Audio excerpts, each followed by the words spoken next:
Can का meaning तो बिल्कुल क्लियर है, सकता या सकना। आई कैन डू दिस, मैं ये काम कर सकता हूँ। ही कैन डू दिस, वह ये कर सकता है। ओके। सकता में हम सिंपली कंडीशंस क्लियर कर देते हैं कि चॉइस बता देते हैं कि यस मैं ये काम कर सकता हूँ। ओके, मैं अपनी एबिलिटी की बात करता हूँ इसमें। अब जैसे इंडिया का मैच होगा तो आप अगर लगता है कि इंडिया बहुत स्ट्रांग है, अच्छे प्लेयर्स हैं, अच्छे प्लेयर्स अगर हमारे पास हैं, तो हम सीधा ये कहेंगे कि इंडिया मैच जीत सकता है। ठीक है, तो ये तो होता है कैन।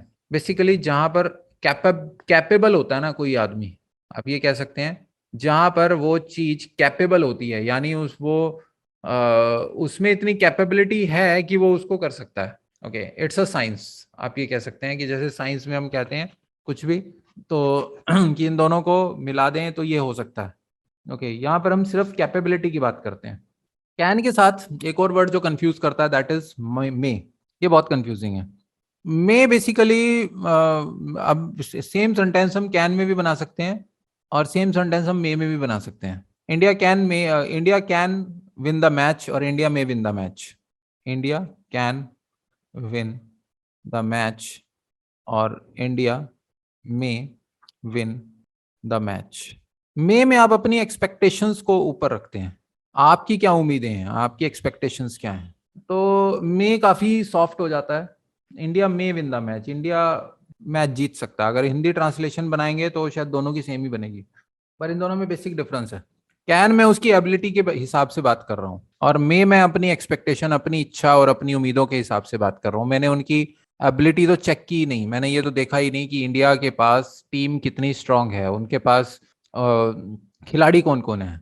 मैं सिर्फ अपनी उम्मीदें दिखा रहा हूँ कि इंडिया जो है मैच जीत सकता है। ओके, सेम ही सिचुएशन में आप कैन से भी बना सकते हैं, मे से भी बना सकते हैं।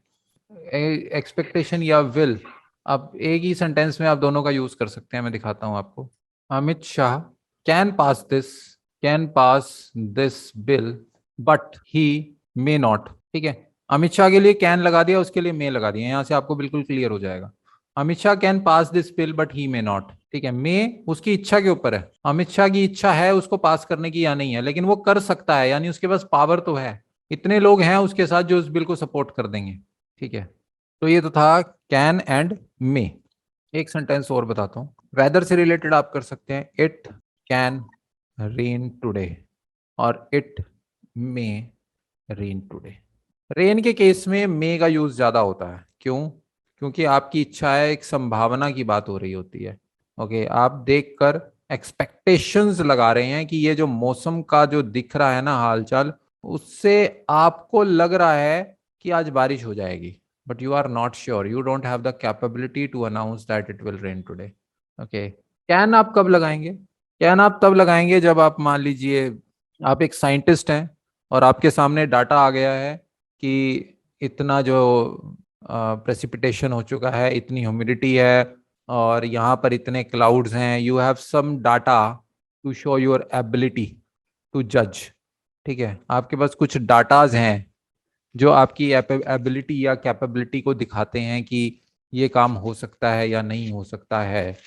ठीक है, उन डाटाज के बेस पर आप एनालाइज करके बताते हैं it can rain today because the precipitation level is this और humidity level is this, it can rain today.